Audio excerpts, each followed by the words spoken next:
ಮಲೆನಾಡು ಶಿವಮೊಗ್ಗದಲ್ಲಿ ಮುಂದುವರಿದ ಮಳೆ ಅಬ್ಬರ. ಹೊಸನಗರದ ಐತಿಹಾಸಿಕ ಬಿದನೂರು ಕೋಟೆ ಮಣ್ಣು ಕುಸಿತವಾಗಿದೆ. ಮಲೆನಾಡು ಶಿವಮೊಗ್ಗದಲ್ಲಿ ಮಳೆ ಅಬ್ಬರ ಮುಂದುವರೆದಿದೆ.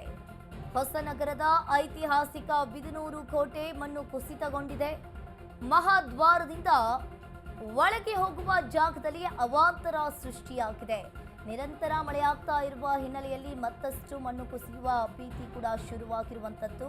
ಸೂಕ್ತ ತಂತ್ರಜ್ಞಾನವನ್ನ ಬಳಸಿ ಕೋಟೆಯನ್ನ ಸರಿಪಡಿಸಲು ಒತ್ತಾಯ ಕೂಡ ಕೇಳಿ ಬರ್ತಾ ಇದೆ.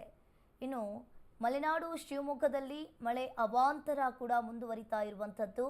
ಹೊಸನಗರದ ಐತಿಹಾಸಿಕ ಬಿದನೂರು ಕೋಟೆ ಮಹಾದ್ವಾರದಿಂದ ಒಳಗೆ ಹೋಗುವ ಜಾಗದಲ್ಲಿಗೆ ಈ ಅವಾಂತರ ಕೂಡ ಸೃಷ್ಟಿಯಾಗಿದೆ. ನಿರಂತರವಾಗಿ ಮಲೆನಾಡು ಭಾಗದಲ್ಲಿ ಮಳೆಯಾಗ್ತಾ ಇರುವ ಹಿನ್ನೆಲೆಯಲ್ಲಿ ಈ ರೀತಿಯಾಗಿ ಆಗಿದೆ. ಇನ್ನು ಮಹಾದ್ವಾರದಿಂದ ಒಳಗೆ ಹೋಗುವ ಜಾಗದಲ್ಲಿ ಈ ಅವಾಂತರ ಸೃಷ್ಟಿಯಾಗಿದೆ. ಇನ್ನು ಭಾರಿ ಮಳೆಯಾಗ್ತಾ ಇರುವ ಹಿನ್ನೆಲೆಯಲ್ಲಿ ರಾಜ್ಯದ ಸಾಕಷ್ಟು ಭಾಗಗಳಲ್ಲಿ ಇನ್ನು ಮಳೆಯಾಗ್ತಾ ಇರುವ ನಿಮಿತ್ತವಾಗಿ ಅವಾಂತರ ಕೂಡ ಸೃಷ್ಟಿಯಾಗ್ತಾ ಇರುವಂಥದ್ದು.